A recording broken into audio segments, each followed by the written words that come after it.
থেমে থেমে জ্বলে ওঠা হিন্দু মুসলিম সংঘাতের 200 বছরের ইতিহাস, কখনো গুজরাট কখনো দিল্লি। হিন্দুরা মারছে আর মুসলমানেরা মরছে। বাঁচা মরার এই লড়াইয়ের মধ্য দিয়ে কাটছে ভারত উপমহাদেশের হিন্দু মুসলিম দ্বিজাতীয় সম্পর্ক। দর্শক, শান্তির পথে হেঁটেছে একদল, আরেক দল অশান্তির আগুন জ্বালিয়ে অশান্ত করেছে এই জনপদ। ভারতের ধর্মান্ধ হিন্দুত্ববাদের সাম্প্রদায়িক থাবায় বারবার আক্রান্ত হয়েছে, তারপরেও অসাম্প্রদায়িক থেকেছে উপমহাদেশের মুসলমানেরা। ঊনবিংশ, বিংশ কিংবা একবিংশ শতাব্দীর ইতিহাসের পাতায় পাতায় ছড়িয়ে ছিটিয়ে আছে মুসলমানদের তাজা রক্ত। নেতাজি সুভাষ বসু কিংবা দেশবন্ধুর মতো সত্যিকারের কিছু ভগবানের দেখা মিললেও ইন্দিরা থেকে নরেন্দ্র মোদী কিংবা নেহেরু থেকে নরসীমা রায়ের মতো নরপশুরাই ভারত উপমহাদেশ বেশিরভাগ সময় শাসন করেছে। শাসনের নামে শোষণে মুসলমানদেরকে কতটা নিষ্পেষণ সহ্য করতে হয়েছে তার অজানা কিছু ইতিহাস নিয়ে আজকের পর্ব। আপনাদের সাথে আছি আমি ইলিয়াস হুসাইন।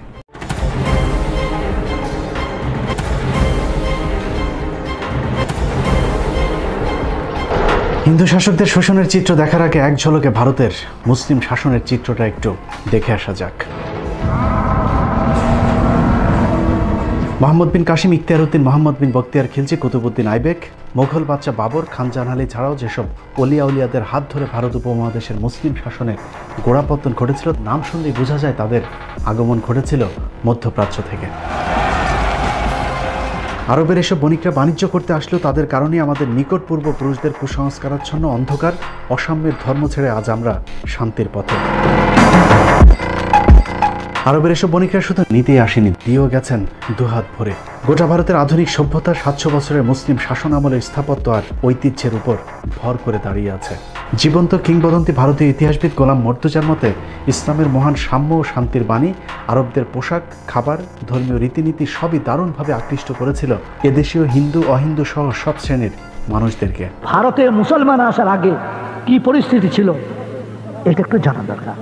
আমি ঐতিহাসিক হিসাবে বা ইতিহাসবিদ হিসাবে বলতে বাধ্য হচ্ছি, ভারতে মুসলমানরা যখন আসেনি আমরা কাপড় পরতে জানতাম না, আমরা বেশিরভাগ থাকতাম উলঙ্গ। অর্থাৎ টপ র্যাঙ্কের আমাদের যারা ধর্মগুরু ছিলেন তারা ল্যাংটো হয়ে থাকতেন, উলঙ্গ। এবং তারা ল্যাংটো হয়ে শুধু থাকতেন না, ছাই মাখতেন, ভস্য মাখতেন। যদি বলে কেন ভস্য মাখতে, শীতকালে ঠান্ডা লাগতো না, ভস্য মাখলে ঠান্ডা লাগে না, লোমকূপগুলো ভর্তি হয়ে যায়। আজও যদি ভারত আপনি ঘরেন তা এখনো কিছু পুরো উলঙ্গ সাধু সন্ন্যাসী দেখতে পাবেন না, উত্তর দিন, পুরো উলঙ্গ। উলঙ্গ ভারতের অসভ্য জাতিকে শুধু মুসলমান শাসকেরা সভ্য হতেই শেখায়নি, হিন্দুদের সব বিপদে পরম বন্ধু হয়ে পাশে দাঁড়িয়েছে হাজী শরীয়তুল্লাহ তিতুমির আর দুদু মিয়ারা। ভারতের রাজধানী দিল্লির ইন্ডিয়া গেট।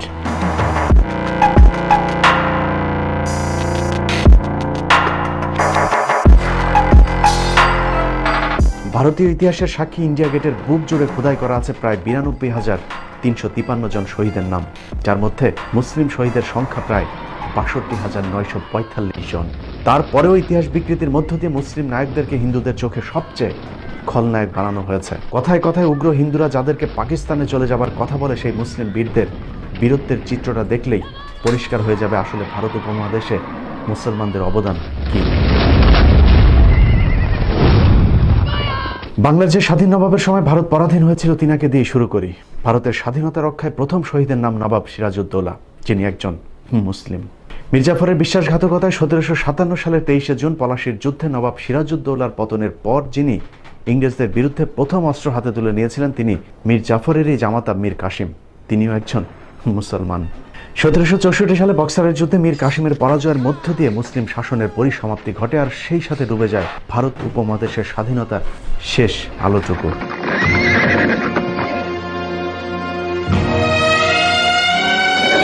বক্সারের যুদ্ধে নিহত শহীদেরা প্রায় সবাই মুসলিম। এছাড়া সেই যুদ্ধে একাত্মতা ঘোষণা করা গৃহবন্দী হওয়া অযোধ্যা এবং দিল্লির নবাব সুজাউদ্দৌলাও ছিলেন মুসলিম শাসক। এরপরই 1765 সালে ব্রিটিশদের দীর্ঘ প্রতীক্ষিত দেওয়ানির সুবিধা লাভ করার পর শুরু হয় 200 বছরের অত্যাচার আর নির্যাতনে ভরা শাসনের নামে ইংরেজদের শোষণ। জমিদারি সুবিধা পেয়ে হিন্দু জমিদাররা সেই শাসন মেনে নিলেও মুসলিমরা বিদ্রোহ চালিয়ে যেতে থাকে।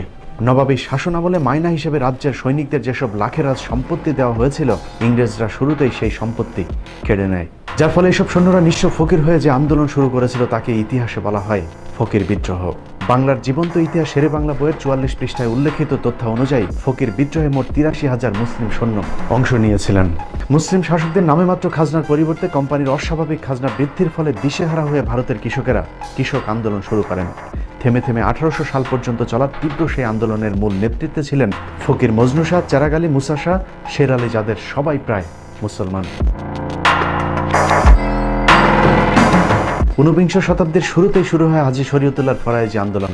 তিনার মৃত্যুর পর তার সুযোগ্য পুত্র হাজী মোহাম্মদ মহসিন ওরফে দুদু মিয়া ফরায়েজি আন্দোলনকে আরও বেগবান করেন। তবে হিন্দু জমিদারদের সহায়তায় ইংরেজদের ব্যাপক দমন পীড়নে সেই আন্দোলনও খুব বেশি দূর যেতে পারেনি। মুসলিম আত্মত্যাগের আরেক বীর শহীদের নাম তিতুমির। 1831 সালের 19 নভেম্বর বারাসাত জেলার নারিকেল বাড়িয়ায় ঐতিহাসিক বাঁশের কেল্লায় শহীদ হন তিতুমির সহ তার সঙ্গীরা। তিতুমির শহীদ হওয়ার পর একই সালের মে মাসে শুরু হওয়া ওয়াহাবি আন্দোলনের পরিসমাপ্তি ঘটে বালাকোটে সৈয়দ আহমেদের শহীদ হওয়ার মধ্য দিয়ে। বন্দুকের গুলির কার্তুজে গরু ও শূকরের চর্বি ব্যবহারের প্রতিবাদে 1857 সালের 29 মার্চ সিপাহী বিদ্রোহ শুরু হয়, যার নেতৃত্বে ছিলেন মুঘল বাদশাহ দ্বিতীয় বাহাদুর শাহ। বিদ্রোহের অপরাধে বাহাদুর শাহকে বর্তমান মিয়ানমারের রেঙ্গুনে নির্বাসিত করা হলেও বিদ্রোহ থামেনি, বরং যুদ্ধ আরও বেগবান হয়েছে। অনেক ইতিহাসবিদের মতে 1857 সালের সিপাহী বিদ্রোহ ভারত উপমহাদেশের প্রথম স্বাধীনতা যুদ্ধ। কিন্তু হিন্দু জমিদারদের গাদ্দারির কারণে পরাজিত হতে হয়েছে স্বাধীনতার সেই যুদ্ধেও। হিন্দু জমিদারেরা বিভিন্ন জায়গায় স্বাধীনতাকামী মুসলমানদেরকে ধরে ইংরেজদের হাতে তুলে দেয়। জমিদারদের সহায়তায় তৎকালীন পূর্ব বাংলায় নেতৃত্ব দেওয়া মুসলিম বীর সিপাহী রজব আলীকে তার বাহিনী সহ গণফাঁসি দেওয়া হয়, যার প্রমাণ এখনও ঢাকার বাহাদুর শাহ পার্কে গেলে পাওয়া যাবে। এছাড়া ব্রিটিশ বিরোধী প্রতিটি আন্দোলনে মুসলিমরা সামনে থেকে নেতৃত্ব দিয়েছেন। তারপরেও ভারতের স্বাধীনতার জনক কোনো মুসলমানকে করা হয়নি, বরং সেই উপাধি দেওয়া হয়েছে মহাত্মা গান্ধীকে, যিনি 1916 সাল পর্যন্ত ভারতেই ছিলেন না। আর এখনকার হিন্দু নেতারা তো বলে বেড়াচ্ছেন মুসলমানদের কোনো বাঁচার অধিকারই থাকতে নেই। We know where the Muslim population is large, there's always trouble because the Islamic ideology says so. If Muslims become more than 30%, that country is in danger. সেই সময়ের সিপাহী বিদ্রোহে কত মানুষকে হত্যা করা হয়েছে এবং তারা কারা ছিলেন, তাদের পরিচয় কি, তাদের ধর্মীয় পরিচয় কি, ইতিহাস বলছে যে তাদের মেজর অংশ, তাদের বেশিরভাগ অংশ ছিল মুসলিম। আজকের মুসলমানদেরকে বলা হয় তোমাদের কোনো অবদান নেই। এই বিকৃত ইতিহাস সম্পর্কে দেশবাসীকে সাবধান থাকতে হবে। কখনো কি চিন্তা করেছেন সম্রাট বাবর, শাহজাহান আর আওরঙ্গজেবদের 700 বছরের শাসন আমলের পরেও কেন হঠাৎ করেই মুসলমানদের এত অধপতন হলো, আর কেনই বা হিন্দুদের অস্বাভাবিক এমন উত্থান হলো ভারতবর্ষে? 1757 থেকে 1857, 100 বছর ইংরেজরা মেরেছে, মুসলিমরা মরেছে। আর সুযোগ সন্ধানী হিন্দু ব্রাহ্মণরা পেয়েছে শিক্ষা, চাকরি, আর সেই সাথে মুসলিমদের কাছ থেকে ইংরেজদের কেড়ে নেয়া জমিদারি। ভারতের মহারাষ্ট্র সরকার প্রকাশিত ভারতীয় সংবিধানের জনক বিআর ডক্টর আম্বেদকর রচনাবলীর 8ম খণ্ডের 305 নম্বর পৃষ্ঠায় উল্লেখ করা হয়েছে 1812 সাল থেকে 1814 সাল পর্যন্ত ইংরেজরা একটি জরিপ করে দেখেন কাদেরকে এদেশে কুকুরের মতো ব্যবহার করা যাবে। সেই রিপোর্ট অনুযায়ী ব্রাহ্মণদের সবচেয়ে প্রভুভক্ত হিসেবে উল্লেখ করা হয়। রিপোর্টের একটি গুরুত্বপূর্ণ উক্তি ঠিক এই রকম: in most part of the country the Brahmin and the beggar are the synonymous. অর্থাৎ ব্রাহ্মণরা এতটাই তেলবাজ ছিল যে তাদেরকে ভিক্ষুকের সাথে তুলনা করা হয়েছিল।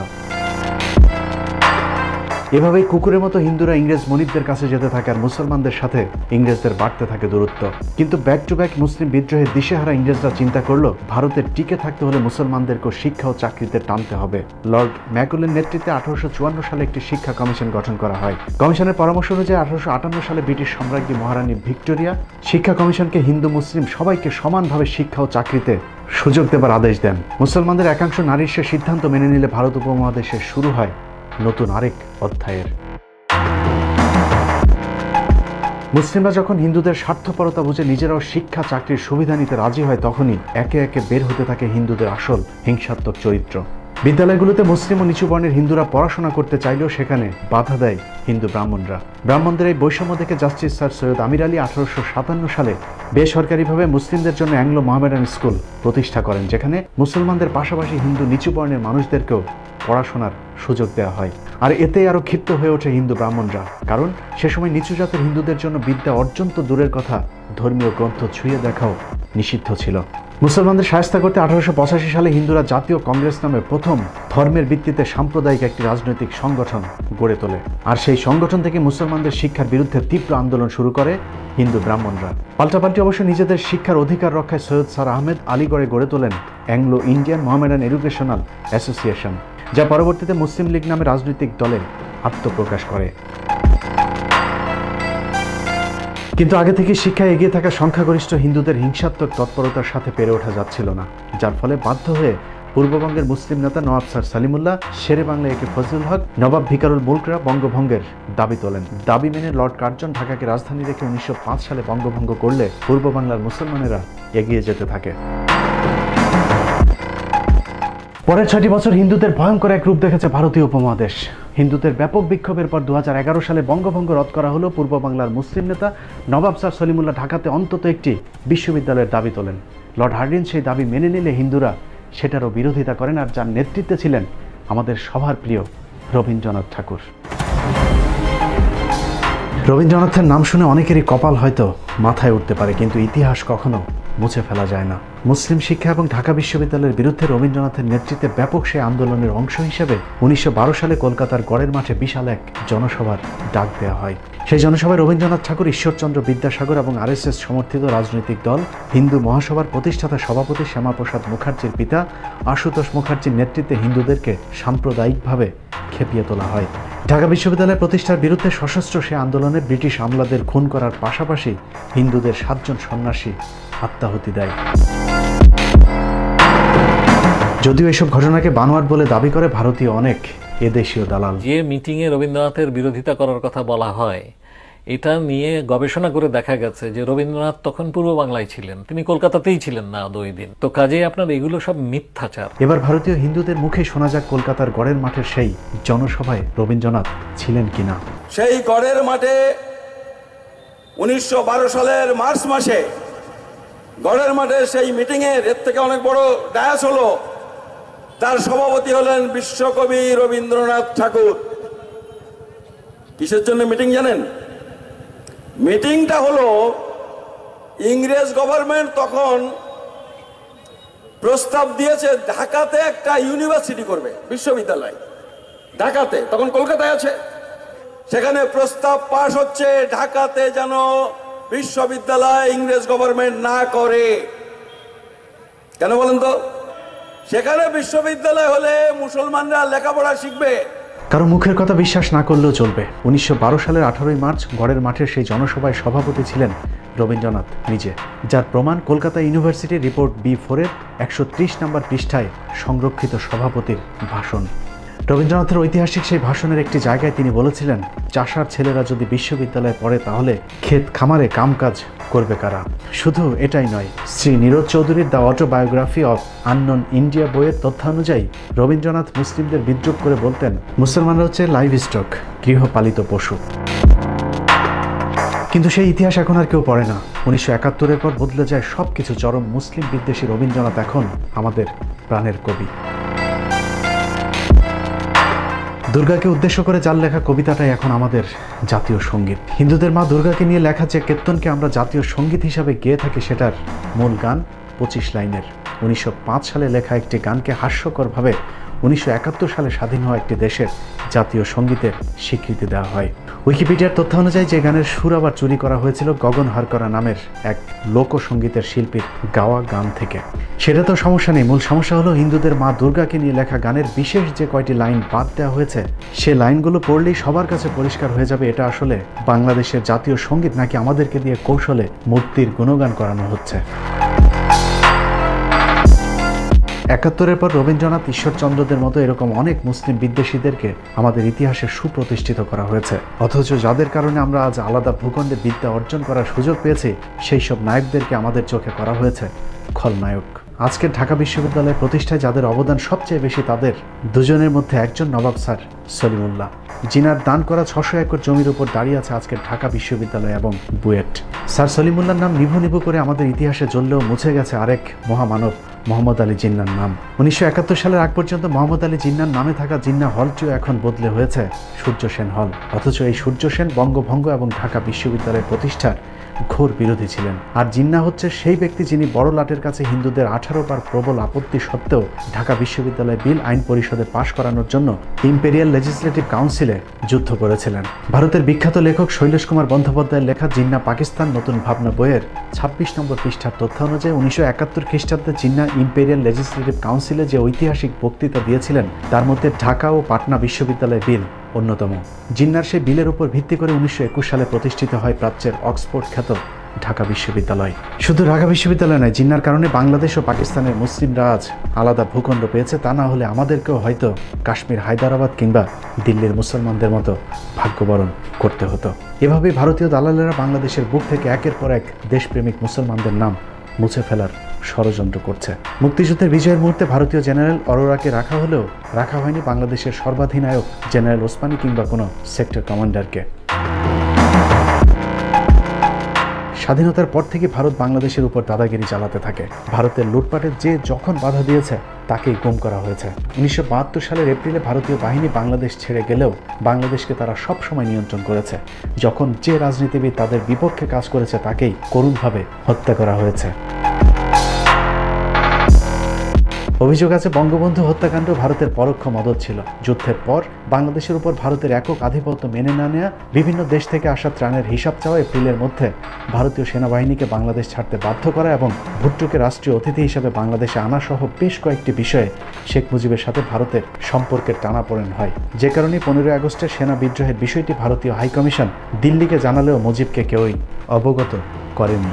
অন্যদিকে কূটনৈতিকভাবে বাংলাদেশকে অনন্য উচ্চতায় নিয়ে যাওয়া, বাংলাদেশের ইতিহাসের সবচেয়ে জনপ্রিয় রাষ্ট্রনায়ক জিয়াউর রহমানকে হত্যা করা ভারতের জন্য বাধ্যতামূলক হয়ে ওঠে। কারণ দেশের ব্যাপক উন্নয়ন এবং ভারতকে টপকে শহীদ জিয়াউর রহমানের বিশ্ব নেতা হয়ে ওঠা ভারতের জন্য ছিল চক্ষুশূল। যে কারণে শহীদ প্রেসিডেন্ট জিয়াউর রহমান হত্যাকাণ্ডে ভারতের সরাসরি জড়িত থাকার জোর গুঞ্জন রয়েছে। একই ভাগ্যবরণ করতে হয়েছে জামাত ইসলামীকে। 1971 থেকে আজ পর্যন্ত ধারাবাহিকভাবে ভারত বিরোধিতায় কাল হয়ে দাঁড়িয়েছে দলটির। যে কারণে জামায়াতের সিনিয়র নেতাদের পাশাপাশি মাওলানা দেলোয়ার হোসেন সাইদি এবং শহীদ কাদের মোল্লাকেও ফাঁসানো হয়েছে। অথচ 71 সালে শহীদ কাদের মোল্লা বিশ্ববিদ্যালয়ের প্রথম শ্রেণীর একজন শিক্ষার্থী। তার মতো সরল লোক আর ভালো লোক খুব এই পৃথিবীতে কমই আছে। এছাড়াও বিএনপি নেতা ইলিয়াস আলী, সালাউদ্দিন আহমেদ সহ অসংখ্য রাজনৈতিক নেতাদেরকে ভারত তাদের স্বার্থে গুণ করেছে। শুধু রাজনৈতিক নেতা নয়, সেনাবাহিনীর দেশপ্রেমিক অফিসারদেরকেও পিলখানায় কথিত বিদ্রোহের নামে পরিকল্পিতভাবে হত্যা করা হয়েছে। সেনাবাহিনীর যেসব অফিসাররা সেই হত্যাকাণ্ডের বিচার চেয়েছেন তাদেরকেও গুম কিংবা চাকরিচ্যুত করে দেশান্তরী করা হয়েছে। যেহেতু এই 25শে ফেব্রুয়ারি 2009 সালের আমি একজন উইটনেস, তো অনেকদিন চুপ ছিলাম এবং নিশ্চুপ থেকে হঠাৎ করে মনে হলো যে আসলে একটা মোরাল রেসপন্সিবিলিটি আছে, যে কিছু বলা দরকার। এটলিস্ট কিছু যেগুলো দেখেছি এগুলো যদি না বলি তো একটা সময় আসবে যখন এই ধরনের লোকের সংখ্যা কমে যাবে। যে এক্সপিরিয়েন্স আমরা ইতিমধ্যে বিভিন্ন ঘটনা থেকে আমাদের দেশে আমরা পেয়েছি। এখানে আসলে ইনভেস্টিগেশনের আর কিছু বলার নাই। 11,000 পাতার ইনভেস্টিগেশন পরে আসছে, এমন 800 পাতায় না সামথিং, অনেক কিছুই জমা দেওয়া হয় নাই। অনেকগুলো হার্ড এভিডেন্সই ডিনাই করা হয়েছে। অনেকের সিসিটিভি ফুটেজ আছে, যে সিসিটিভি ফুটেজগুলা সিডি বা কেস ডায়েরি দেওয়া হয় নাই। তো এগুলা হয়তো ভবিষ্যতে মানে আরো যদি প্রত্যেকটা বিচারই বাংলাদেশের সমস্যা 2-3 বার হয়, তো কোনো এক বিচারে ওটা ভালোভাবে বেরোবে, দোয়া করবেন। সেনা অফিসার হত্যার মধ্য দিয়ে এদেশে পুতুল সরকারের ক্ষমতা দীর্ঘায়িত করা হয়েছে। বিনিময়ে শিক্ষা, সংস্কৃতি, অর্থনীতি কিংবা রাজনীতি সবখানে ভারতের একচ্ছত্র আধিপত্য বিরাজ করছে। ভারত বিরোধী কথা বলাই এখন আমাদের জন্য সবচাইতে স্পর্শকাতর বিষয়। কথা বলেছিলাম এনআরসি নিয়ে, এটা আপনারা অনেকে জানেন না, আমি বলার সুযোগ পাইনি, যে আপনাদের একটু জানা দরকার। যে একজন ঊর্ধ্বতন গোয়েন্দা সংস্থার লোক আমাকে বলেছিল, নূর তুমি তো ইদানিং ভালো কথা বলো, তবে এভাবে সরকারের বিরোধিতা করে তো টিকতে পারবা না। আর এনআরসি ভারতের বিষয়, এগুলো নিয়ে তুমি কথা না বলাটাই বেটার। দ্যাট মিনস সে কিন্তু আগে থ্রেট দিত, এখন থ্রেট না, জেন্টেল ওয়েতে কিন্তু থ্রেট দিয়ে দিয়েছে যে এটা নিয়ে কথা না বলা বেটার। দ্যাট মিনস আমাকে কিন্তু নিষেধ করে দিচ্ছে। শেখ মুজিব থেকে জিয়াউর রহমান, শহীদ আব্দুল কাদের মোল্লা থেকে আবরার ফাহাদরা যখন জীবন দিয়েছে তখন আমরা ভারতের বিপক্ষে চুপ ছিলাম। কিন্তু একটু ভেবে দেখুন, কাল আমি, তার পরদিন হয়তো আপনার পালা। এভাবে একের পর এক দেশপ্রেমিক মানুষগুলো হারিয়ে যাবে বাংলার বুক থেকে। একটি বাংলাদেশ তুমি জাগ্রত জনতার, জাগ্রত সেই জাতি আজ ঘুমিয়ে আছে। ঘুমন্ত সেই জাতির ঘুম ভাঙানোর ক্ষমতা হয়তো আমার আপনার মতো দু একজনের নেই, তারপরেও গেয়ে যাব গানে গানে আমরা হয়তো হারিয়ে যাব, কিন্তু এই প্রান্তরে আসা নতুন কোনো পাখির ঘুম ভাঙানিয়া গানে হয়তো একদিন জেগে উঠবে হযরত শাহজালাল, শাহপরাণ, শাহ মাকদুমদের উত্তরসূরিরা। আল্লাহ হাফেজ।